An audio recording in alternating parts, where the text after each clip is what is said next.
À nouveau, bonsoir et bienvenue dans l'invité. Et tous les vendredis, chez la tradition est de mise, on parle souvent du sport. Et cette fois-ci, on va s'intéresser d'abord au Togo. Togo éliminatoire CAN 2021. Le roi a fait ses choix pour la double confrontation face à l'Égypte. Pour passer l'actualité à la loupe, Michel Samuel Takba, il est journaliste sportif à la chaîne New World Sport 1 et Sport 2. Michel, bonsoir et bienvenue. Bonsoir Mathieu, bonsoir tout le monde. Merci. Vous avez été convié, tout comme les autres journalistes sportifs, bien sûr, à cette publication de la liste de la confrontation pour la CAN 2021. Y a-t-il des surprises dans le choix de Claude Leroy? Oui, on peut parler de surprise parce que quelques cadres ne sont pas là, notamment Gilles Soumon. On peut comprendre parce qu'il a eu ce qu'on peut appeler rupture avec son club en Turquie.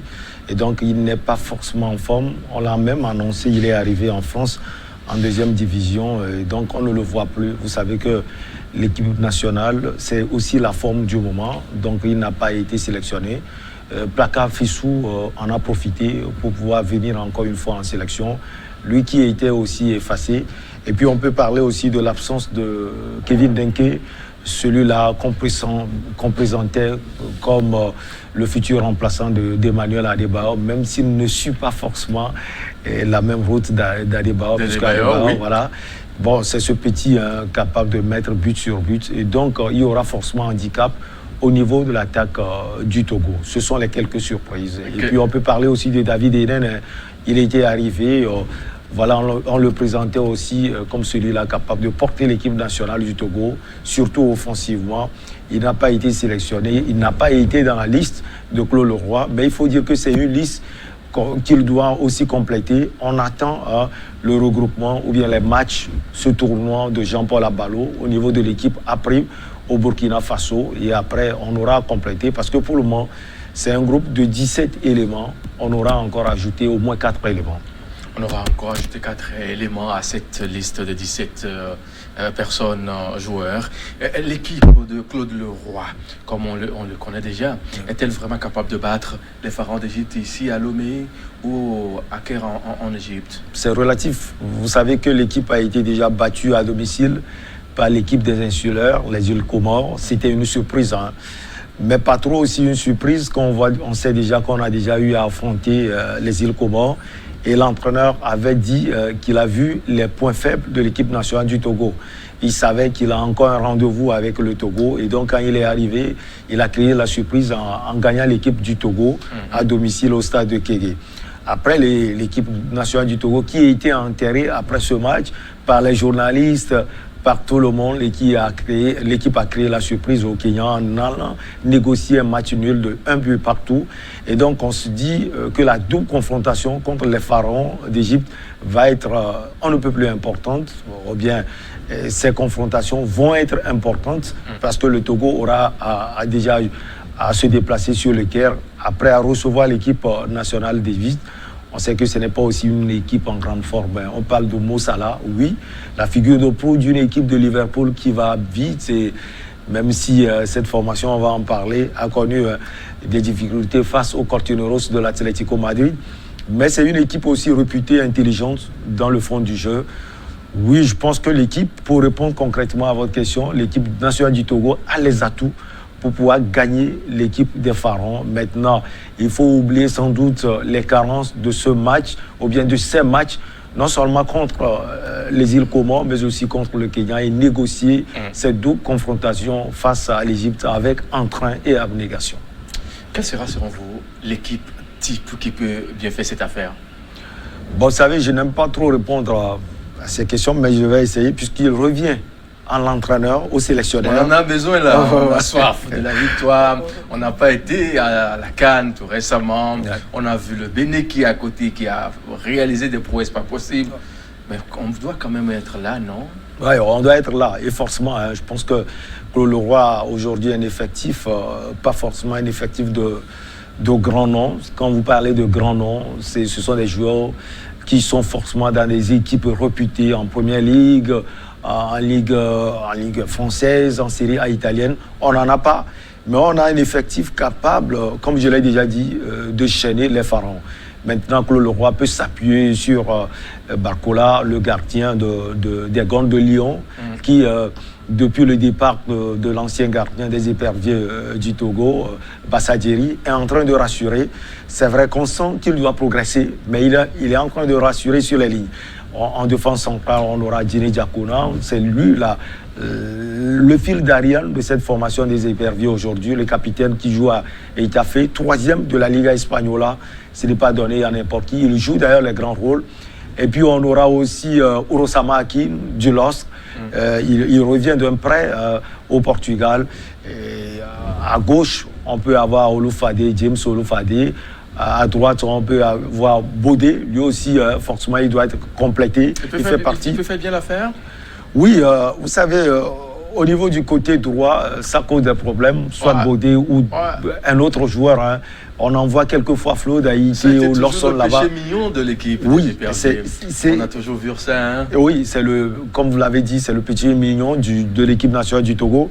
Il va falloir travailler forcément un latéral droit de métier, capable d'apporter non seulement défensivement, mais aussi offensivement. Vous savez que les latéraux aujourd'hui, c'est ceux-là qui sont réputés avoir aussi un jeu offensif, tellement offensif, et capable de faire ses replis défensifs lorsque l'équipe est dans les difficultés. Le Togo n'en a pas. On espère que même dans le championnat local, on peut pouvoir en trouver. Parce que moi, c'est pourquoi j'insiste sur les championnats locaux. Parce que pour moi, c'est le fondement de l'équipe nationale du Togo. On ne peut pas quand même s'apesantir sur les internationaux alors qu'on ne forme pas à domicile.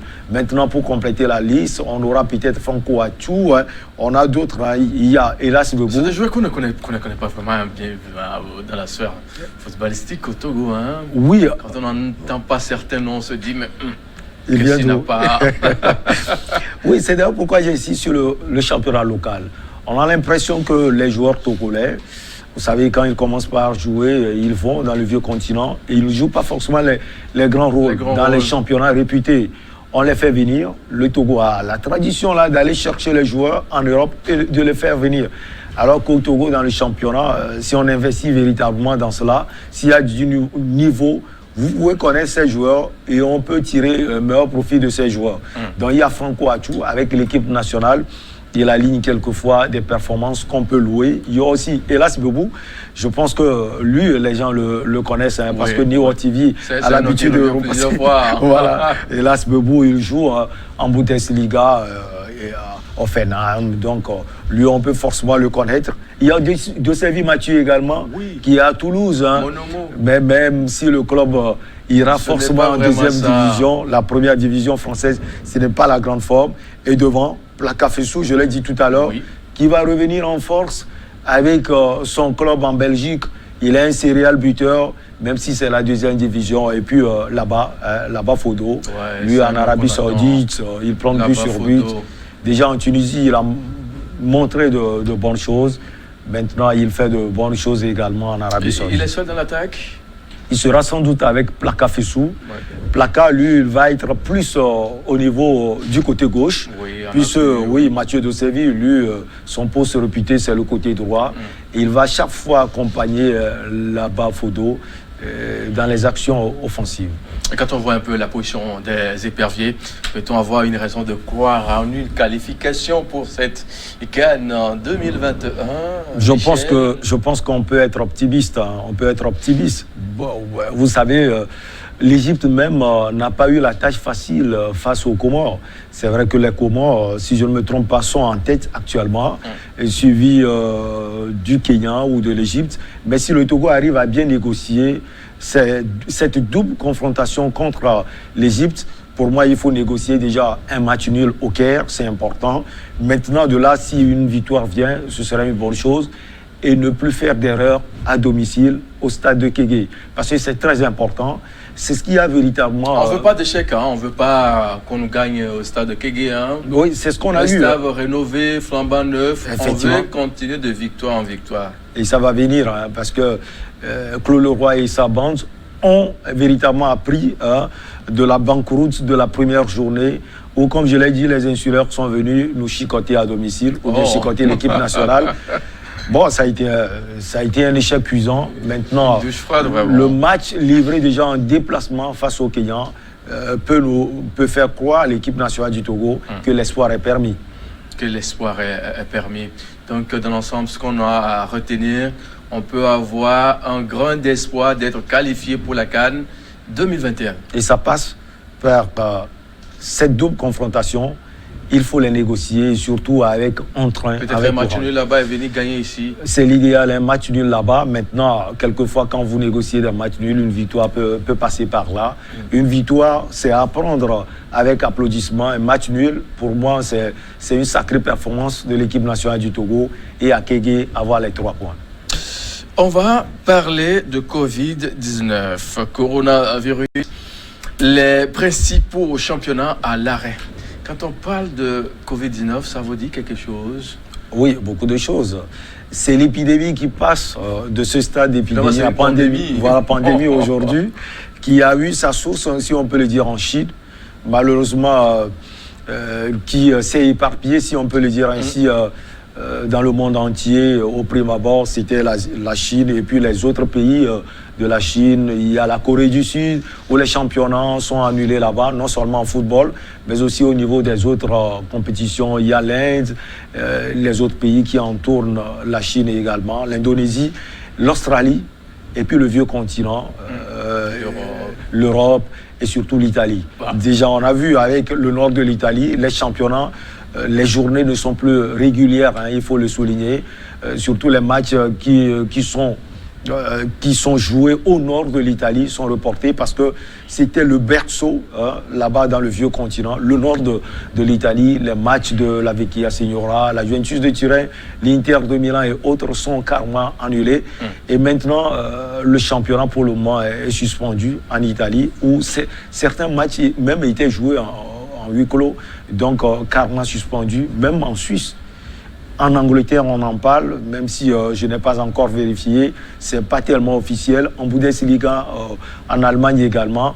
Et puis, on peut prendre l'exemple de la Liga Espagnola même, où l'équipe du Real Madrid, certains joueurs ont eu le virus, l'épidémie là. Donc voilà, il y a certains matchs qui sont complètement suspendus. Et donc les matchs au niveau de tous les championnats sont à l'arrêt. Quel est l'impact, bien sûr, de cette pandémie sur le monde footballistique dans tout son ensemble? Vous savez, quand on parle de football, le sport roi, on peut parler de l'impact sportif, l'impact économique également. Sportif parce que voilà, le monde sera privé de football. Quand vous prenez les 5 majeurs là-bas dans le vieux continent, ce sont des championnats de référence qui sont suivis non seulement en Afrique, mais à travers le monde entier.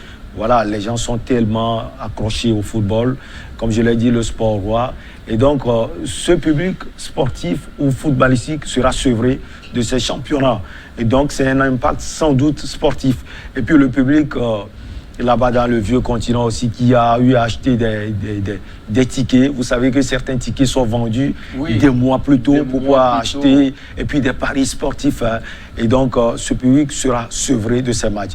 L'impact aussi économique, parce que qui parle du football... Surtout la dimension économique, hein, on va s'intéresser beaucoup plus à ça. C'est ça même la chose. Oui, dimension économique, parce que le football... jeu après l'argent. Le football demande aujourd'hui de l'argent. De l'argent. Hein. Déjà, quand les supporters ne suivront pas le match. Vous savez que pour les clubs qui accueillent et pour les différentes fédérations, quand vous accueillez un match de football, l'argent avec lequel on achète les tickets va dans les caisses et des clubs et de la fédération. Et cette fédération ou bien ces clubs en profitent pour pouvoir faire quelque chose. Hein. Et donc, ils seront sans doute sevrés de cela. Et puis, j'ai parlé tout à l'heure de paris sportifs et surtout des partenariats. Vous savez que le football demande aussi d'investissement de la part des firmes, des partenariats à l'endroit des prêtez-moi le mot, je vais parler des sponsors. Des sponsors officiels de taille. Hein? De taille. Ça ne passe plus. Avec Nike, Adidas et d'autres sponsors de ce nom, ce n'est plus les marques-là ne vont plus en bénéficier. Et les partenariats ne seront plus fixes et fixés. Et donc, je pense que l'impact là économique sera souligné. Vous l'avez dit, il y aura plus d'impact économique que sportif, même si ce dernier aussi est très important. Et donc voilà, je pense que c'est un coup un peu plus attentatoire qui est porté aujourd'hui, non seulement au monde du sport en général, mais aussi au monde du football en particulier. On va s'intéresser aux championnats les plus touchés. D'abord l'Italie. L'Italie. Comme je l'ai dit, c'est le berceau là-bas en Europe.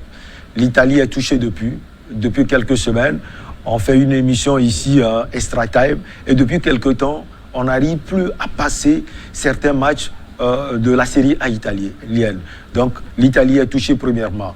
À part l'Italie, il y a l'Angleterre. Oui. L'Angleterre parce que déjà l'entraîneur d'une formation comme Arsenal aussi est contrôlé positif. Michael Arteta, Oui. il est contrôlé positif parce que sa formation a eu déjà à négocier une rencontre de Ligue Europa face à Olympiakos, où déjà le président de Olympiakos aussi est contrôlé positif. Et à part ces équipes, il y a aussi Chelsea. Il y a un jeune joueur de 19 ans, Woodson, qui est contrôlé positif. Il y a d'autres éléments. Déjà à Manchester City, on parle de ce joueur français latéral gauche aussi qui est contrôlé positif parce qu'il y a un membre de sa famille qui a eu contact avec le virus. Et donc voilà, je pense qu'on peut parler également de la Première Ligue. À part la Première Ligue, il y a aussi l'Allemagne. L'Allemagne aussi qui est la Bundesliga qui est touchée. Et comme je l'ai dit tout à l'heure, la Liga Española. Maintenant, la France aussi, Oui. Même si on ne parle pas forcément des sportifs là-bas en France, on sait aussi que la France aussi est touchée. Il y a plusieurs cas détectés et plusieurs morts. Maintenant, est-ce qu'on peut avoir une raison de croire à un retour à la normale dans ces différents championnats? On sait déjà que l'Organisation mondiale de la santé... Tout est bouleversé, hein? Tout est bouleversé véritablement. Le normal, ce qu'on aurait bien voulu avoir.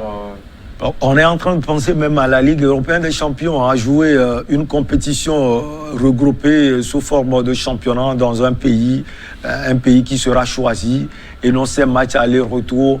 Donc ces calendriers sont véritablement bouleversés. Vous voyez, et donc on peut penser à un retour à la normale, oui, parce que l'Organisation mondiale de la santé est en train de faire un sacré boulot. Les différents gouvernements, non seulement en Europe, mais aussi en Afrique et ailleurs, sont aussi en train de trouver les voies et moyens pour stopper la pandémie de Covid-19. Et donc je pense que ces efforts conjugués nous poussent à croire que vraiment ça va passer et qu'on retourne à la normale, surtout en matière de football. Comment vous imaginez la suite? Il y a l'Euro déjà. On pense déjà à un report de l'Euro à venir. Il y a les JO de Tokyo 2020. Déjà, on pense au regroupement.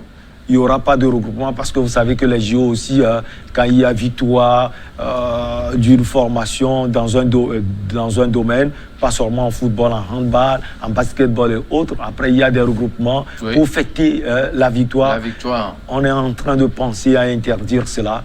Et donc ça va véritablement, comme je l'ai dit, bousculer les calendriers, non seulement au niveau de l'Euro, mais aussi au niveau des JO et des compétitions à venir. Au point 3, on va s'intéresser un peu à cet événement qui a surpris plus d'un. L'ATM, Atlético de Madrid qui sort Liverpool. Footballistiquement, est-ce que c'est possible, tout ce que vous avez eu à vivre, ou bien tout ce que nous avons eu à vivre la fois dernière? Oui, c'est possible, même si on peut parler de surprise, parce que non seulement les Reds de Liverpool étaient vice-champions d'Europe l'année surpassée, l'année passée, ils étaient champions d'Europe. Donc on peut dire que ce sont les 10e favoris. Et quand vous êtes champion, vous vous dites, je vais encore gagner la coupe, comme l'a déjà fait le Real Madrid pendant 3 fois consécutives. Et donc, on peut parler de surprise. Mais quand vous voyez cette compétition, vous sentez véritablement que l'Atlético Madrid, cette compétition justement, est dans l'ADN des Colchoneros. Déjà, leur passé en dit long. L'histoire de ce club en dit long. Ils ont été battus à maintes reprises en finale de la Ligue européenne des champions par le Real Madrid. Le Real Madrid qui est une équipe réputée pour ce genre de rendez-vous. Et quand vous voyez l'Atlético Madrid jouer, vous sentez véritablement que c'est une équipe qui arrive à transcender toutes les réalités sur le terrain. Déjà, ils ont gagné l'équipe de Jürgen Klopp au match aller au Wanda Metropolitanos, 1-0.